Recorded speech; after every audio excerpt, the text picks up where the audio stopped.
My name is Carol Roy. I'm an Insight volunteer participant for 40 years, and I'm part of the Insight Boston leadership team. Tonight, we are so lucky to have a couple of our Boston area Insight facilitators, Janet Parker and Mike Connor, and they will be talking about best laid plans falling apart. Does that sound familiar to anybody? You'll notice that tonight is a webinar, and so we'll only be able to see Janet and Mike, but you can participate by clicking on the Q&A icon and putting in your questions there. You can submit questions either anonymously or with your first name only. We'll use your first name only. And the chat will be disabled tonight. And now I'd like to invite Janet and Mike to come on screen and introduce themselves to you. Enjoy the conversation. Thank you, Carol. Hello, Janet. Hi, Mike. Good to see you again. Same. I'd like to first of all say thank you to all of you that are joining us this evening. Those of you who were with us last week, and those of you that are joining us for the first time this week. This is the second of 4 conversations that Janet and I are having. And as Carol mentioned, we invite you to participate as we go through the conversation. Please don't hesitate to input your questions or comments into the Q&A space. And as we move along, we'll be happy to take those and respond to those. Janet, and also those of you that weren't here last week, if you're interested, we can send you out the recording of last week if that's something you have an interest in. When we finish up tonight, we can let you know how to get that. So Janet, wonderful to connect again this evening. And I know that there are some folks on this evening that weren't on last week. There's also some people that know you very, very well because you've been around the Insight community and in our community for many years. And some people that I'm guessing maybe haven't done Insight before and maybe don't know you as well. I know that last week when you mentioned that you've been involved with Insight for 40 years, I could only assume that you must have started when you were 5. Yes. Yeah, and with I think the toddlers, right? The 5-year-old toddlers program. I think that's when you started, right? So, but maybe you could just share a little bit about yourself for folks who haven't had a chance to meet you yet. Great, thanks, Mike. Great to be with you, and thanks, Carol, for that nice introduction. Good job. So yes, it's 40 years. I took my Insight 1 seminar in 79, June of 79. It was the first one offered here in Boston, and ran the Insight East Coast outreach and enrollment effort for a few years, then went to California to train as a facilitator. And I've been facilitating ever since. So for several of my years, I traveled all over the world doing seminars, and then in more recent decades, focused pretty much here at home. So yeah. And Mike, you've been involved, what, 10 years less than me? I have, but I don't want you to jump over the fact that you're also a mother of an amazing young adult too. Who now is on the leadership team for Insight, which is just so fun for me to see that she actually authentically enjoys this stuff as much as I did. And although her approach is very different from mine when I was young, but yeah, it's really a kick to have Casey participating with this and gaining some of the same learnings and awarenesses that we got to experience. So yeah, it's wonderful. Well, yeah, for those of you who don't know me, I'm Mike Connor. Maybe I'll start with where Janet ended. I have a 21 and a 19-year-old. I've been involved with Insight for about 30 years. Quite involved for the first 10 years, where I did a fair amount here in the Boston area, but also had a chance to spend some time helping Insight get started in Bulgaria and Russia, facilitated around the world for a while. And then more recently, my full-time gig is I'm a leadership consultant and facilitator with working with top teams and organizations. And Janet and I have been fortunate enough to be able to do quite a bit of facilitating here in the Boston area over the last 4 or 5 years, due to the great work of some of our volunteers who have really brought Insight back to life here in the Boston community. Yeah. So our topic for tonight, Janet, when we were, kind of preparing for this, was really looking at, certainly it's in the theme of what's happened in the past year, in terms of, if we go back literally a year, like we think like mid-February 2020, we were only a few weeks away from things really starting to change dramatically. And and some of us had some plans, right? I know we had some travel plans as a family. There's some other things we had going on, and well, they got highly disrupted, right? And I know that we wanted to kind of bring in that theme because of what's happened over the past year, but we also wanted to expand it into a space of what happens when we make plans, or if you have intentions or set goals and they don't show up the way we thought we wanted them. Like, how do we kind of work with that? Because it feels like it's such a part of life. Like, it's such an element of life, of how do we work with that, and what do we do around that in a way that it seemed like a real nice space to have a conversation. So do you have any initial thoughts in terms of, when we kind of look at, like, what do we do when the goals or the plans or the things we've laid out, that they don't happen, whether it seems like it's something big like a pandemic, or it's simply that for some reason they didn't manifest? Right. Well, I think when you and I were brainstorming the topics, and honestly, everybody out there, Mike and I had about a half-hour conversation about what we were going to talk about tonight, but this is truly a spontaneous conversation for the most part that you're witnessing. But I think when we were originally talking about it, Mike, we talked about what gets triggered in us when things don't go the way we expected. Because somehow the quote that best laid plans comes from is a poem, I think, by Robert Browning. Best laid plans of mice and men, I think, is part of the rest of the quote. But so we may think we have control over life and that we can plan things and set it up the way we want it to be, but somehow the universe or God or nature or whatever intervenes often. And I think the thing that's useful to look at is, how do we then respond to what's happened? Because certainly there's initial feelings we have. We feel maybe angry, maybe disappointed, maybe frustrated. Maybe we go into some sort of self-judgment that we didn't plan it correctly enough, or we didn't do a good enough job with setting our intention, or we didn't do enough affirmations, or we didn't, right? But then really, then what? Then what? And we invited everybody out there to ask questions and put them in the Q&A, but comments and disagreements are fine with us as well. So let's make this as much of a topic of conversation as we can. So I know for me, when things don't go the way I expected, and of course I had a major event 10 years ago when my husband, in full cliched midlife crisis mode, decided to leave our 30-year relationship. Whoa, not in my plans. So there's loss, there's grieving. I know some members of our community have dealt with some huge losses lately. And we don't mean to be light about this conversation. It's really hard. Sure, maybe we get a flat tire when we didn't expect it, and that's frustrating and annoying. But then there's the big interference with our plans that can be very, very painful and difficult.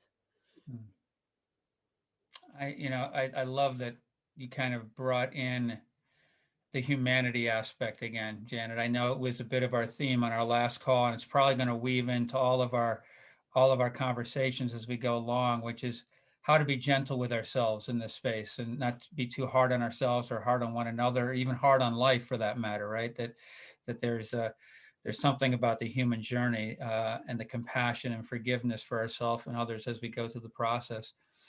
It's interesting. I was thinking, I sometimes refer to him as my wiser older brother, and he is my brother. I have an older brother and I have 4 younger sisters, so I'm one of pretty big family. I don't know, you may not remember, Janet, but my brother did his Insight 2 with you many, many years ago. Oh, yeah, I think I do Uh, remember. and he says, if we're disappointed, it must have meant that we had an appointment to begin with that Yeah. we're somehow now missing.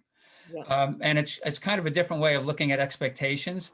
And Yeah. oftentimes it's these unconscious appointments we have with life.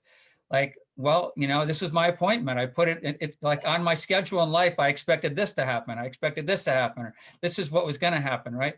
And so it just kind of brings this idea of like, and we both raised kids and we've had life experiences. And you mentioned what happened with your husband is that sometimes they're not even conscious, right? There's one thing about, all right, I have this clear intention, I have this goal, I'm going for it, and I didn't hit it. And we can talk about that in just a moment. But I think there's also sometimes we're not even aware of that we have these appointments or expectations, Maybe or appointment, right? assumptions about how life is going to be.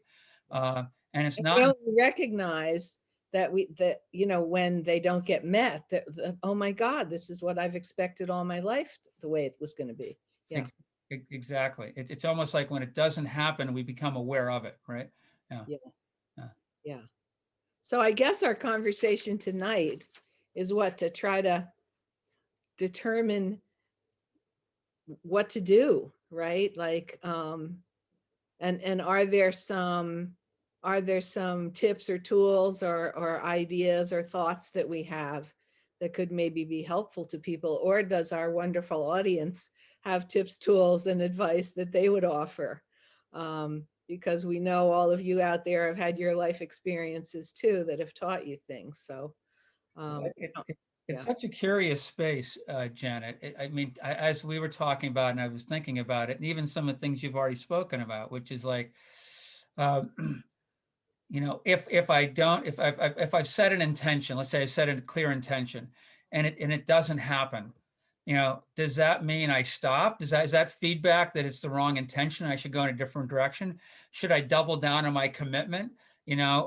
Should I evaluate whether I was clear about my intention, or what's we've spoken a little bit about it. We don't reference it directly in Insight. Although we talk about create, promote, and allow in a way of the kind of power we have. we talk about intention. Talk about intention, create, promote, and allow. I know you and I have talked a little bit about kind of law of attraction, and something that's kind of gotten spoken about quite a bit over the last 20 years or so. But it's what's fascinating in this space, and we even have, I think, a question from one of our community about this, which is, to what degree when something doesn't happen, like you said, what do I do with that? And it's interesting because I really like this conversation, because I think there can be multiple things we can do with that, none kind of right or wrong. I think one of the things that I know that I think you already brought in, which is how do we accept what's showing up? Like, how do we cooperate with what's showing up? Because what we know that doesn't work is to resist what's present, right? Yes. So to go into resistance against it. Now, yes. I have to say, I say that like I do that, like like it's easy. Yeah, right. like it's easy. Just don't resist. Just don't resist. Because if I am someone, I think you're similar, Janet, but I'm someone that there's some things I really want. There's some things I want for the world. There's some things I want in my life. I want for my family. And so when I feel like those things aren't happening, it can hit me pretty hard. I mean, it can take me a little bit I have to kind of work a process to kind of get myself aligned with that it's not happening the way I thought I wanted it to.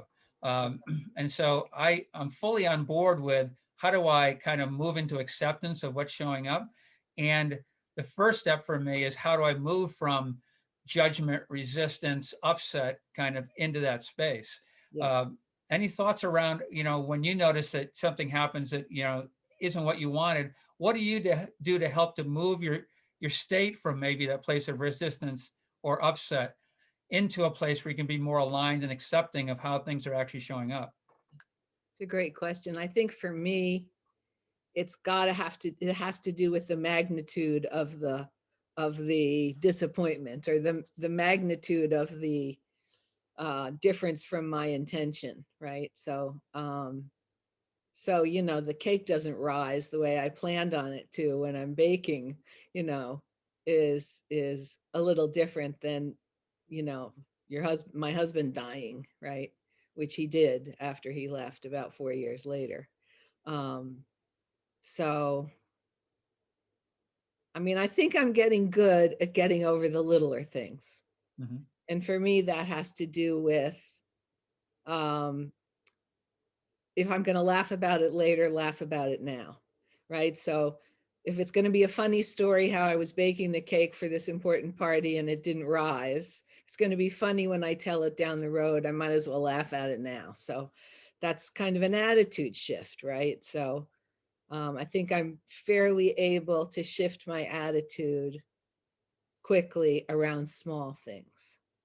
And that is letting go and not resisting what happened. It's just like shit happens, right?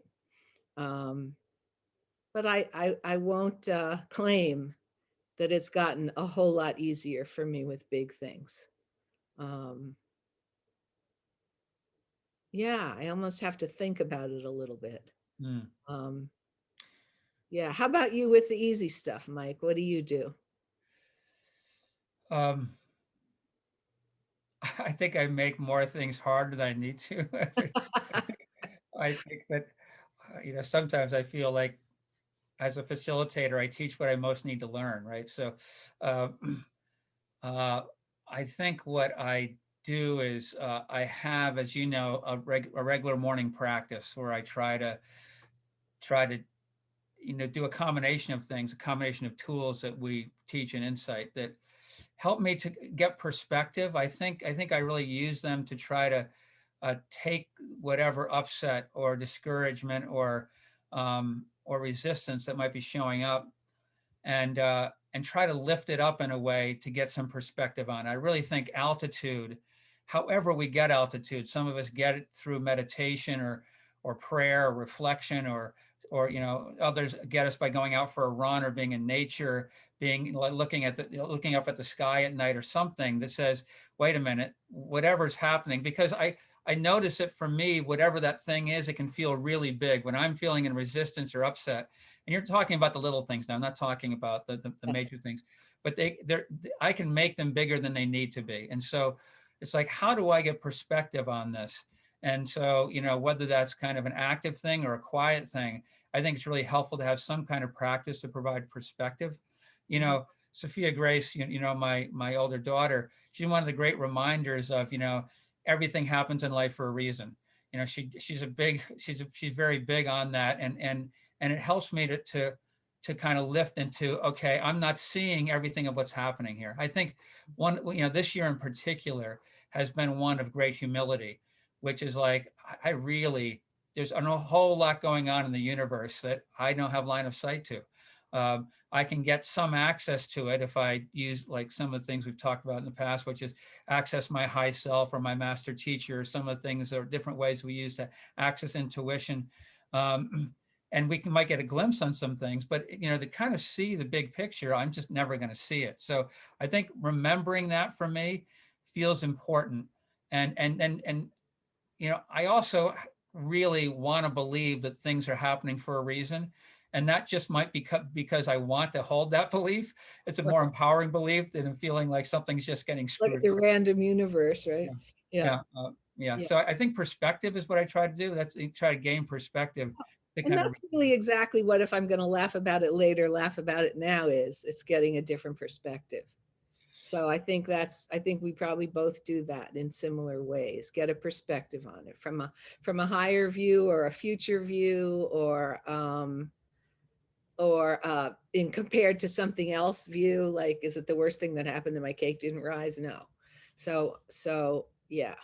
Or maybe something better will happen because this didn't. Like, I mean, I'm sure you've had experiences where I didn't get what I thought I wanted, but after I went through, or maybe a week or month or so later, I look back and say, oh, if I'd gotten that, I wouldn't have gotten this. And so it's almost like there's some part of me or some aspect that's saying, no, actually, we'd like your real intention is kind of over here. We want to give you this, but and this is the interesting, I love to kind of reference the three selves that we talk about. And again, those people that might be listening, Janet, who haven't done Insight, I want to be careful about being jargony, but I think it is helpful to the people who have done it, and those that haven't kind of reference some of the tools they use. But I actually really like the three selves model, thinking like the higher self, which is one that seems to have that kind of perspective and insight and intuition, the conscious self, which is where I have my beliefs, and and then the basic self, which is kind of like the body that kind of moves into action.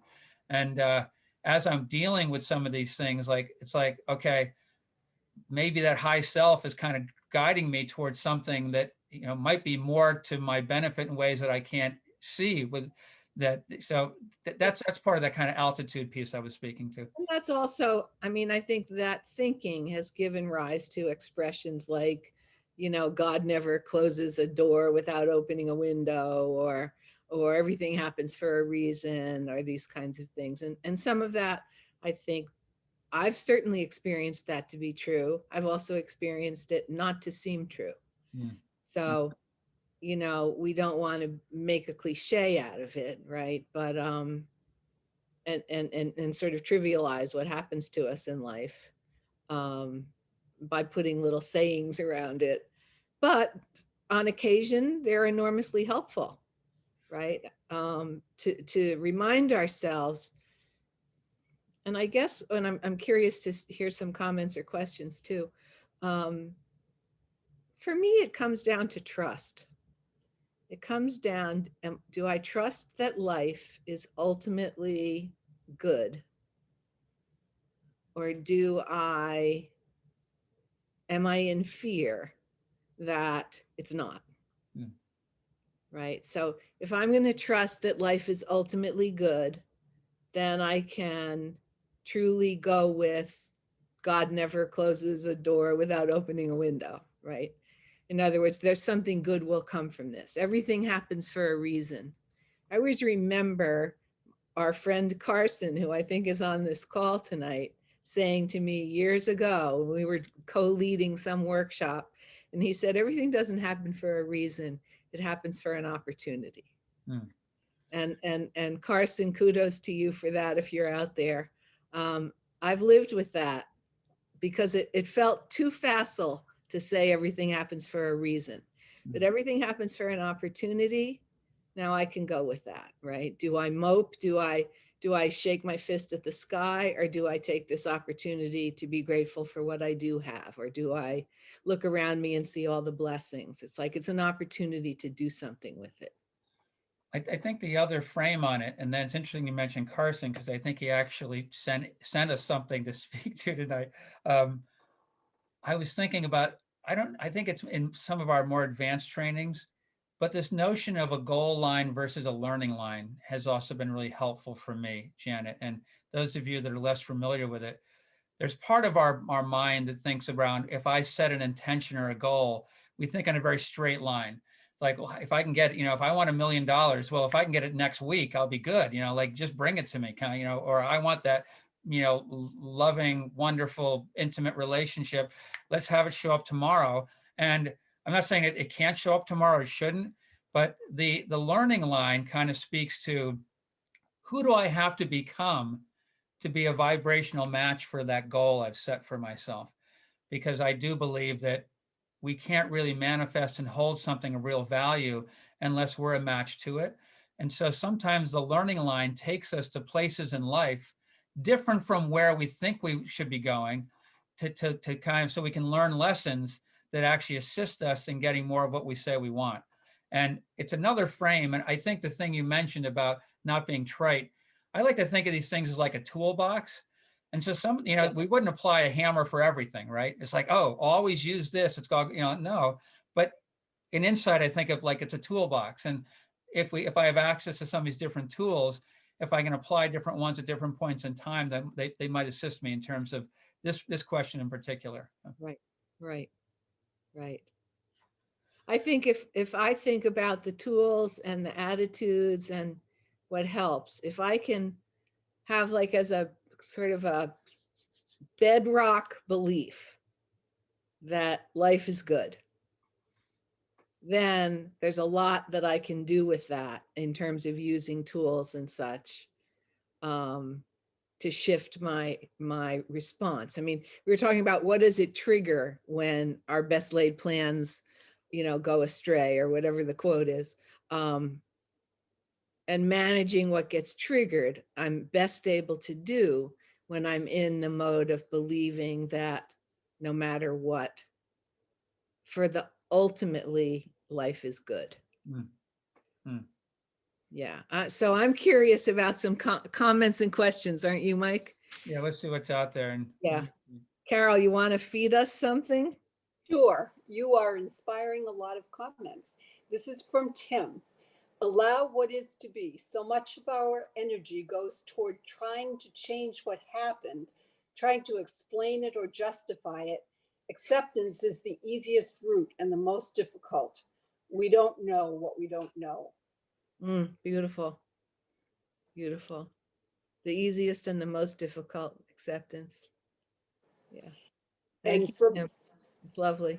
And I'll just a very quick comment on that is because this is an interesting one for me, which is how do I move into acceptance? And also, I mean, this is a really interesting tension, Janet, right? Which is we can look into the world or even look into ourselves and say there's some things we'd like to change. We'd like to see some things different. We'd like to see more equity and more justice and more, there's like, or I might want to see a change. I'd like to be something, so I think it's valid in terms of, the idea of personal growth and wanting to develop ourselves or make change. And I agree 100%, Tim, in terms of what you're sharing around the power of acceptance. And so it's kind of quite interesting to how do I accept what is, and at the same time have this kind of natural desire to kind of want to make things better. I think it's a bit of a paradox, and yet I notice the more I can accept, it feels like the more effective I can be in terms of actually changing things, if that makes any sense at all. Well, as a foundation for movement, right? Acceptance of what is as a foundation for making a choice. Right. I think is a good way to think of it. Not acceptance like, it's my karma, I'll never be able to, whatever. Which may also be true because I don't know anything, but we're having the conversation. So I think Western thought is pretty different from Eastern thought in these ways. But so rather than passive acceptance, sort of fatalistic, to use acceptance as, okay, so this is what's so now what? What do I do now? So I accept that this is so, now what? And then have that be, again, the foundation that you base your actions on, perhaps. That's great. What else is out there, Carol? another comment and then a question. The comment is from Marianne. There is a theory of creativity that says the resistance is the work. Creativity doesn't happen without resistance. Do you think that cooperating with what is how we grow?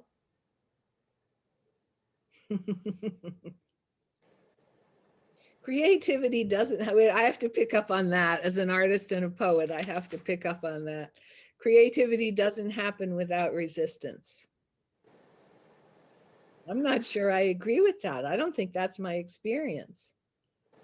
But then it might be the particular way I have practiced my art. But what was the second thing? What was the second part of the question? Do you think that cooperating with what is how we grow? That's an interesting posit, I think. Is cooperating with what is how we grow. Well, as you're holding that, it's interesting when we think about resistance, right? I think that to some degree it was coming in with a bit of a negative lens, but maybe I could see that when we look at resistance, we can just simply look at it as like a different point of view, like the possibility that there's a resistant, like there's kind of forces, so I'm wondering in terms of context around resistance. And the difference between maybe resistance versus againstness. Yep. Is there a distinction between those two, right? Sure, for sure. But I think the second part, which is really, it's all the same question. Do we grow from responding to what is? I think we probably do. That's sounding like correct to me. If we never had anything to come up against, would we grow? Or is that really how we do it? Like gravity and learning to walk. And I wonder if in this good universe we're in, is that part of the plan, that we come up against things that force us to grow? It's certainly been true in my life that the things I've come up against that were not according to some fantasy or plan have forced me to broaden and grow. I would say that if I could generalize, that that's been true for me. Well, and I think that maybe that also comes back around to this natural desire to grow, this relationship between acceptance and growth. So we set an intention and as or a goal or even just by living life, we have this inherent kind of tendency to kind of grow. We talk a lot about stretching our comfort zone in Insight 1 and in Insight 2. Yeah. And so in that process, I think there is that kind of some level of resistance, right? So, or let's without going into the Insight 2, we have the voice that wants to keep us, in the limiting voice and the Yeah. expansive voice, right? And so Yeah. we look at the two of those. There's a natural tension there that's kind of built in through which we grow and develop. Yeah. Yeah. The sort of fear generated voice versus the expansion generated voice. Yeah. All right. What else, Carol? This is from an anonymous attendee. Are there specific strategies to help me be gentle with myself when my plans don't come through? That's a great question. It's a great question. Specific strategies to be gentle with ourselves. Yes. Let's see. What do we do? First, simply the choice and the recognition that that's what you want to do is a big step, right? Like instead of beating yourself up unconsciously and automatically, that moment of recognition, oh, I want to be gentle with myself about this. That's a great turning point right there. In terms of, I notice self-talk helps me. I'll literally say things to myself like it's going to be okay. I'll call a supportive friend who'll tell me it's going to be okay. I'll do something nice for myself, like, make a nice, after I drop and smash one of my favorite teapots, I'll make myself a cup of tea and something else and sit down and enjoy it. And maybe if necessary, put it in perspective, like we've been saying, it's not going to matter 5 years from now, or you'll laugh about this 5 years from now, or it's not worth judging yourself for. Using affirmations, things like that. I don't know. Your thoughts, Mike? Well, I'm to build everything you said. I agree with one of my builds. I'm a pretty physical person, and I actually find that movement can help me to shift. So I might go run, maybe go for a walk, get out in nature, do something physical seems to help to shift my energy when I'm holding some of that. Maybe I'm being hard on myself because I can relate to the question. I can tend to be hard on myself. I like what you said about reaching out to somebody else. And you talked about self-talk, Janet, and like even what's the question we're holding in our head?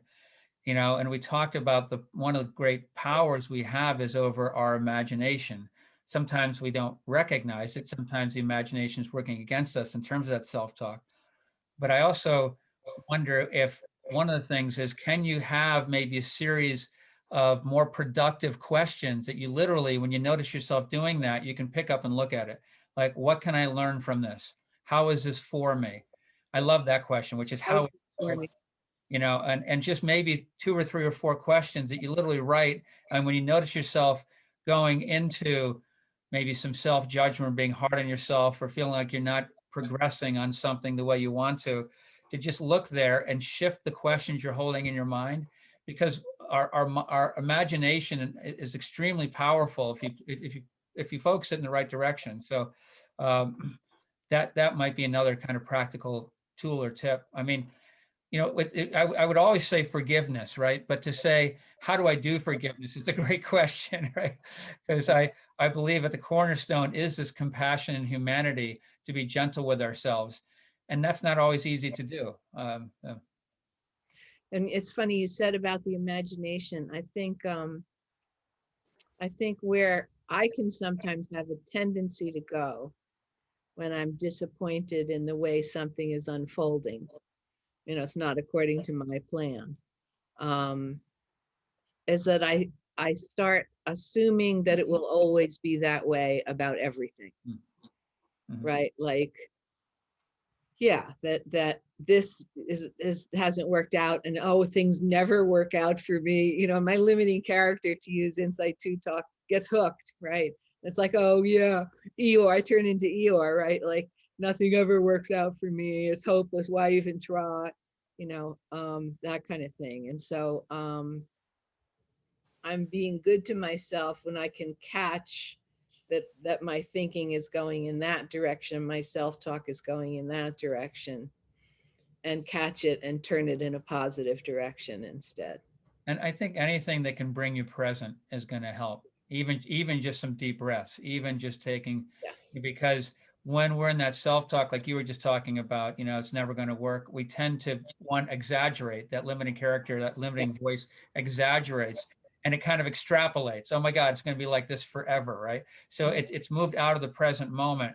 And so just bringing ourselves back to being present.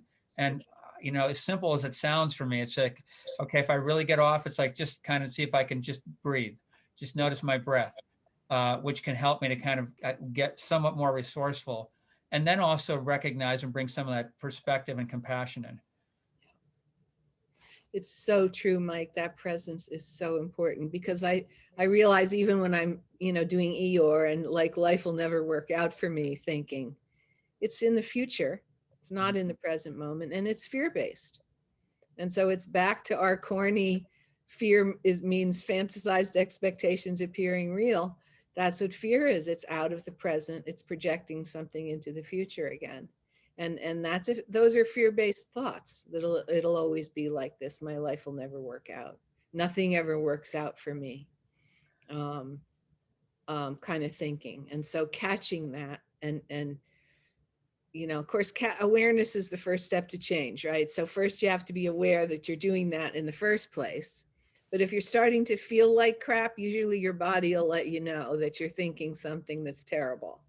So that doesn't serve you, right? So catch yourself with your stinking thinking, as they call it, and see if you can shift your thought process and your self-talk about it. Yeah.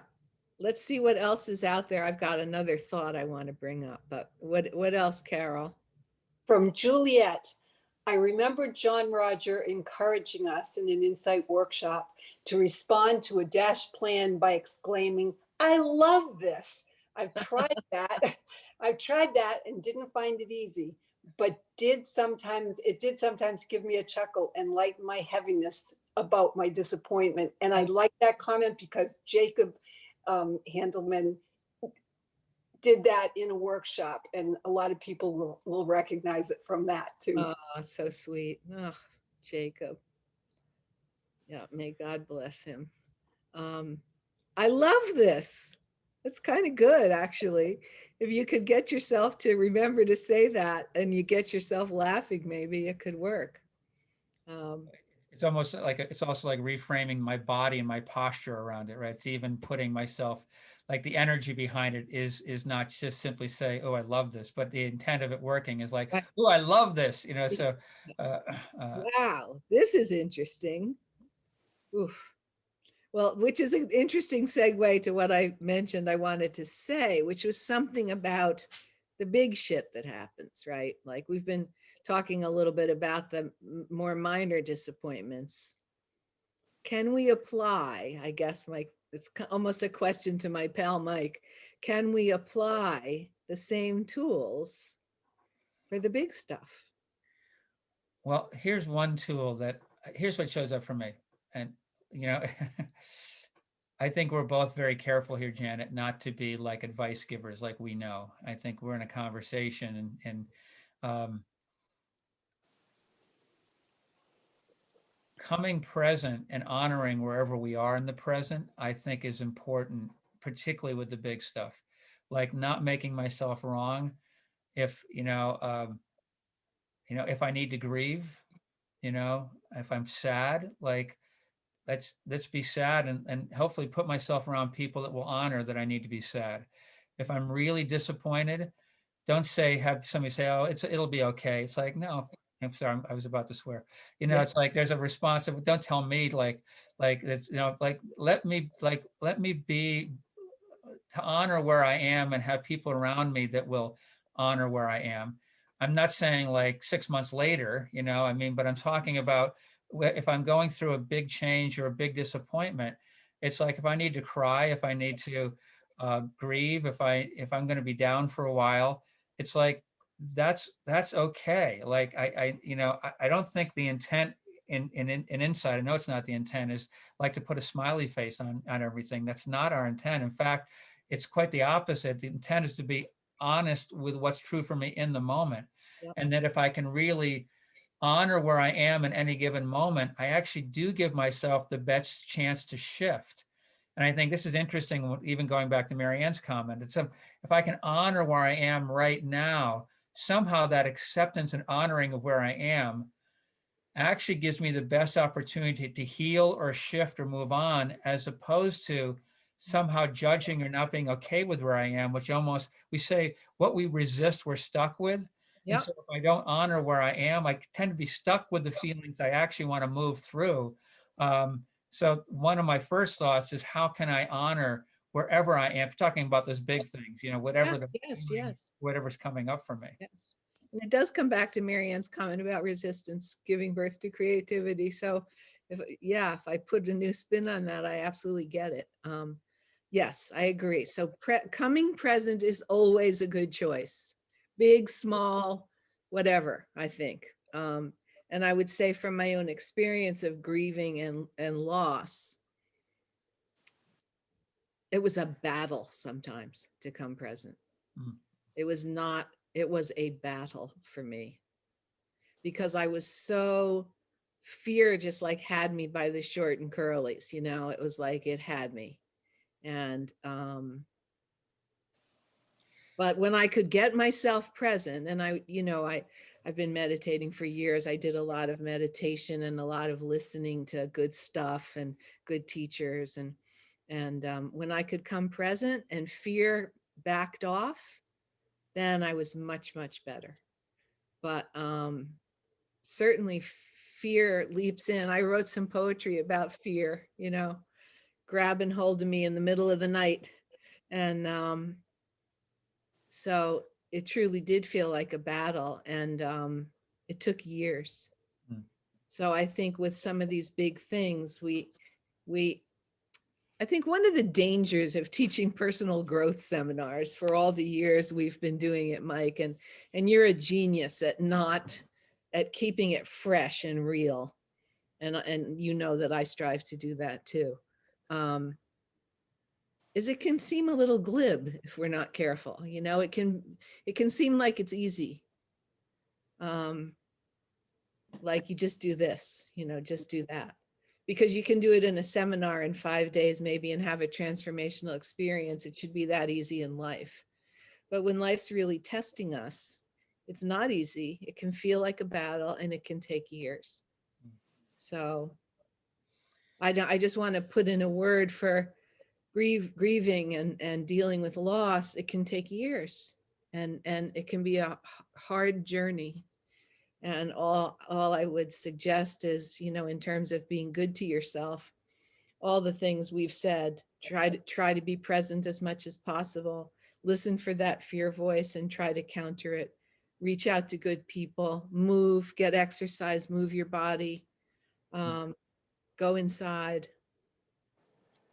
Well, what you just, something about asking for help, like really knowing you're not alone, I think is particularly important then, because and reaching out to people that can support you, and then asking within, like however we want to call that, some people think of it in a spiritual sense, but asking for inner higher guidance. Yeah. So there's, because I do think that there's almost like a quality of grace that almost needs to help us through those periods of time when things, I'm kind of referencing when I went through my divorce years ago, and I went a whole year where I didn't go 2 days in a row without bawling my eyes out, right? And yes, could I be okay with that, right? In terms of and do my best to not be alone with it. I'm not that good at reaching out to others. I'm pretty good at reaching inside, Yeah. and asking for that kind of master teacher, higher self, whatever support. Yeah. I'm still working on reaching out to others, in those spaces. Yeah. Um, And it can be hard because it's a very vulnerable time. well, And if you have it all, some fear around letting others in and knowing and having them understand and know what you're going through, it can be hard to reach out. It's scary. I'd like to honor, if I would.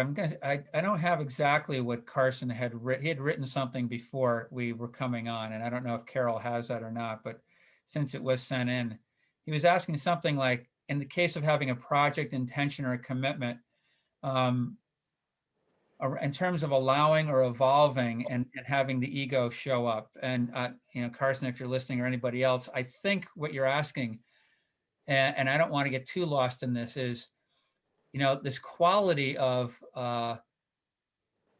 we go for something.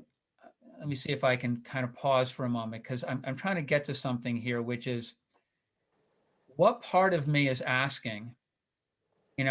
I'm a big believer that sometimes we have intentions, and one of the things that we notice when they don't manifest is we can say, well, where was I coming from with that intention? Was it really aligned with my heart's purpose or my highest intentions? Was it really aligned in terms of something? I'm not saying it was or it wasn't, but sometimes it's worth kind of looking. And this is where it was important, Janet, to be careful that we don't judge ourselves, but just use it as information. Kind of, where was I coming from in that space? And I think maybe Carson was also looking in the space of when we're going for something, can something else evolve, or can something come forward that's not maybe even related to that intention potentially, which I do kind of come back to, that the space I'm coming from inside of me will tend to be reflected outside of me. I talked a little bit about the mirror on our last call, but the kind of what the consciousness I'm holding inside of me, which is a whole collection of limiting beliefs and expanded beliefs and what I think is possible and not possible and all kinds of things, will tend to get reflected. And so if I can let go of the judgment, it can be a really interesting learning to kind of say, so this is what actually is showing up. Maybe that's even for a greater good. Maybe that's even a better thing.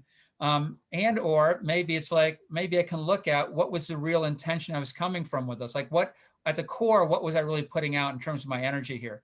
Because I know if I ask out of a bit of lack or desperation, like, oh my gosh, I have to have more money, I'm going to focus on money, or I really need that relationship, that energy can almost be counter to, a kind of bringing in the kind of person, the experience, or whatever it is I'm wanting to actually manifest. And so maybe I'm a little bit off tangent here in terms of our question about best laid plans, but it is, I think, helpful to kind of bring in that core aspect of awareness that we speak about, which is the cornerstone of our work, and say, where was I asking for, and what am I really putting out here? And how oftentimes when we set goals, we oftentimes say, can you be grateful for, how do you use gratitude in the process of doing that, as opposed to seeing you not having it, but how do you already see yourself having it in a way in terms of the experience you're actually wanting to get from it? So it's a little bit of a meander, and I'm going to kind of pull back, but I did want to kind of explore the space because it continues to sit as a place for me in my exploration, which is, I set intentions, some manifest, some don't, some manifest differently than I expect. I loved your kind of core belief around, do I generally believe that life is good, right? And Yeah. do I live in a benevolent, Benevolent.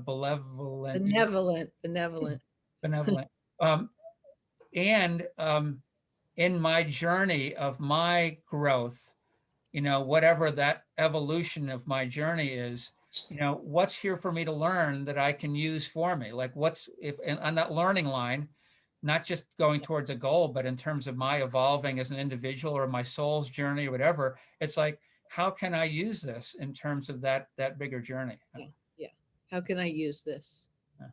How can I use this as part of my learning? How do I use everything for my learning, upliftment, and growth? Do you sound familiar?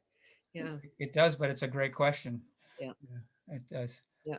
I'm aware. Carol, do you have any clarification from Carson, or Carson, if you're out there, anything you could write about to clarify? I don't have anything written from Carson. That's fine, Carol. What else do you have there? Who else has shared something? Sue says, always love Esther Hicks' word to shift energy. She will often simply shout, squirrel, works beautifully for me. Esther Hicks is the best. Yeah. And Renee says, nature and movement helps me so much. Just today, I was given the suggestion to recall a recent happy moment and then dwell on and savor that rather than dwell and linger on the mistakes. Good. I think there's something around gratitude that can be so powerful in so many different aspects of our journey. And yes. What else, Carol? Ben says, accepting what is for me moves me forward. It's the only way. I need to hear that one more time. Accepting what is for me moves me forward. It's the only way. I think it comes right back to what we said, that what we resist, we're stuck with. So actually, when we come into acceptance of wherever we are in the moment, we actually liberate ourselves to move. So I think you're spot on, Ben, at least in my experience. Wonderful. And Barbara says, acceptance is like neutrality, high involvement, low attachment. High involvement, low attachment. Which, as you know, Jan, it's one of our themes from Insight 3 for those that have done Insight 3. And one that I will readily say that I'm still very much practicing. So I love the invitation of it, which is I'm not passive in life. So I'm engaged in life. I'm moving, I'm active, I'm moving. I've got an intention. I have a focus of where I'm going or what I want to create more of, whether that is on the inner or the outer level. And yet somehow I trust, come back to your word trust. I trust that what shows up is what needs to show up somehow. And I think that's where it weaves into what you're talking about in terms of trust, Janet. Well, I guess it comes down to, are you going to believe that what shows up, I forget, how did you just put it this second? What shows up is what? What needs to show up. What needs to show up. Right. So do we take it, we have a choice. Do we say what shows up is what needs to show up, or do we say what showed up is a bad thing? Mm-hmm. Which way is going to bring us more joy and happiness and love and in our lives? You know, it's like, given that we don't know, there's no absolute answer for any of this. Which do you choose? Right. I think I would choose to say, you know, this is for me in some way. This is what needs to happen. And worst comes to worst, it's just, this is what's so. What am I going to do with it? What am I going to do with it? Another phrase that I heard that I like is, it always works out in the end. So if it hasn't worked out, it's not the end. That's good. That's good. I also, speaking of Esther Hicks, I like when she says, you know, you'll never get it right and you never get it done.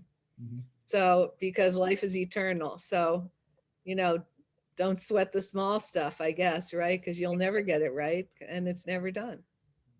So we just keep going and growing, I guess.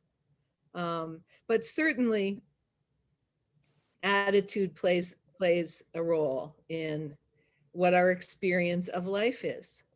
I mean, I'm the last one after the experience I've had in life to blame anyone for grieving for the rest of their lives, you know.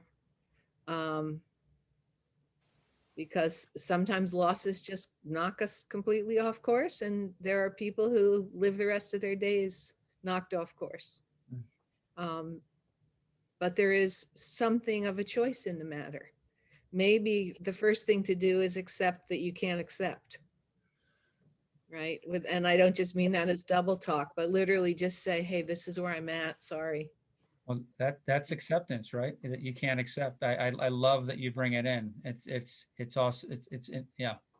I accept right now that I can't accept, because that's what's most honest with me. It's interesting that I still do it once in a while, but I had a period in my life where my go-to when things started to when I started to go down a negative path or something wasn't working, was just to say the word choice over and over and over again out loud.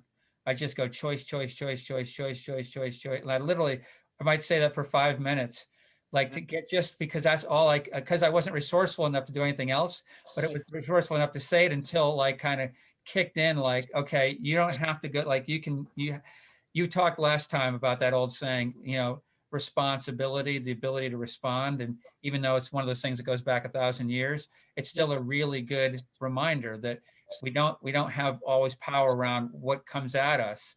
But, you mentioned the choice of how do I respond? What is my attitude? Yeah.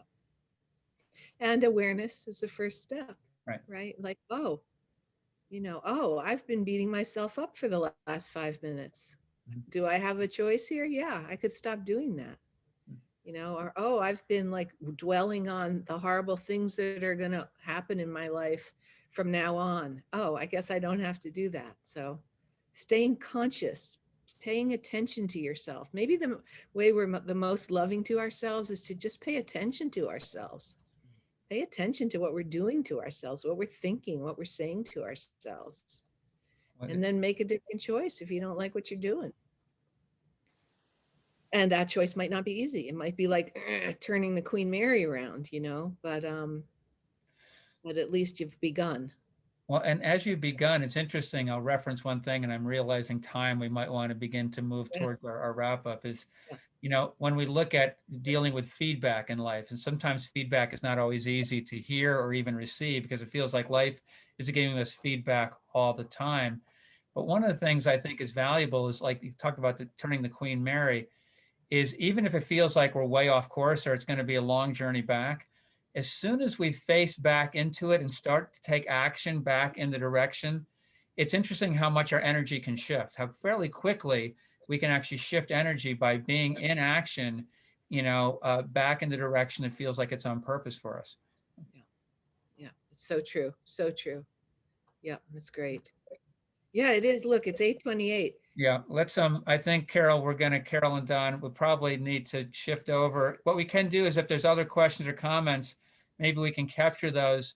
And maybe Janet, we can pick those up. We have 2 more conversations next Thursday and the following Thursday. So maybe we can pick up some of those at that point in time. That's a great idea. Let's do that. And again, those of you that want the recording from our first conversation, you can get in touch, with Don or Carol, and I'm sure that I think Don would be happy to send that out if helpful.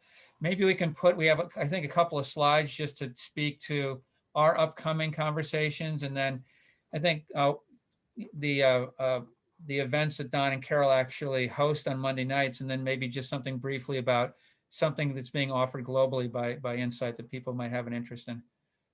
Should we come back to us or should we show the slides, Mike? I think we'll come back to, let's show the slides and then come back to us after, just do that. And then we'll just wrap up at the end with a quick thank you to everybody for attending. So Carol, Don. So let's see, we got 2 more after tonight, Janet. The next one is going to, I think I'll just listen the next time. You're going to just. Oh, stop. You think I'm the queen of compassion, but you're. I actually do. Oh, you're so sweet. Expanding compassion. So Mike and I'll have a conversation about that. That's going to be fun. Yeah. Good. Yeah, go ahead. We're going to come back to the following Thursday, the last Thursday in February, and really looking at making meaning in a new world. So much has changed. A lot of us are kind of have had some of our core, the way we've made meaning, our core beliefs, and some of the things way we look at ourselves in life has shifted. How can we kind of work with that? So that'll be our conversation the following Thursday. again, if you want to register, if you haven't yet registered, you can go to the insightboston.org website, or look for the emails that have been coming out to register. We look forward to seeing you there. This is what's being offered globally by Insight, is a new offering. It's the second time it's being offered. My understanding, it was really well received. It's open to both graduates and people who haven't done Insight. So both people who have done an Insight seminar and haven't, and I've heard very good reviews on it. And it's being offered coming up March 6th and March 13th. The first one is for 3 hours. The second one is for 5 hours. I don't have a lot of information on the content, but I know that it's highly experiential, and from my understanding is very impactful. So if you're interested in that, you would go to the insightseminars.org website, insightseminars.org, which is the global website if you're interested in that. And then Don and Carol, do you want to just speak briefly about your Monday pieces, and then we'll send people on their way?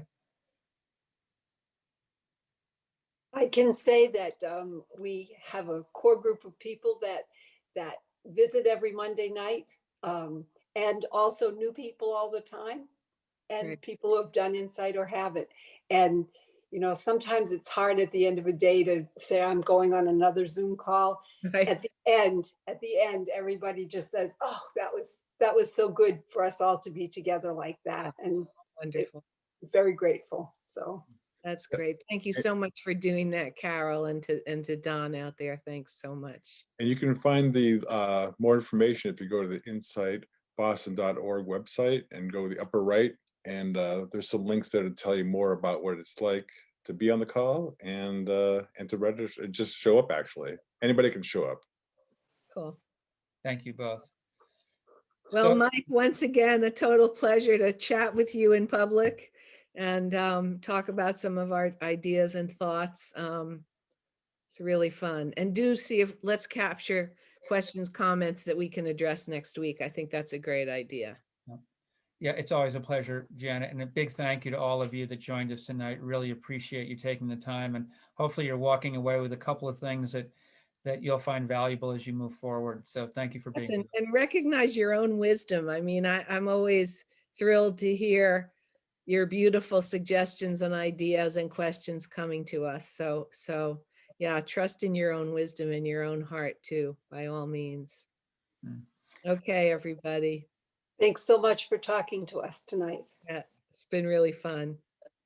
Bye, Mike. Bye, Carol. Bye, Don. Bye, everybody. Good night, everybody. Bye, everybody out there. Love you.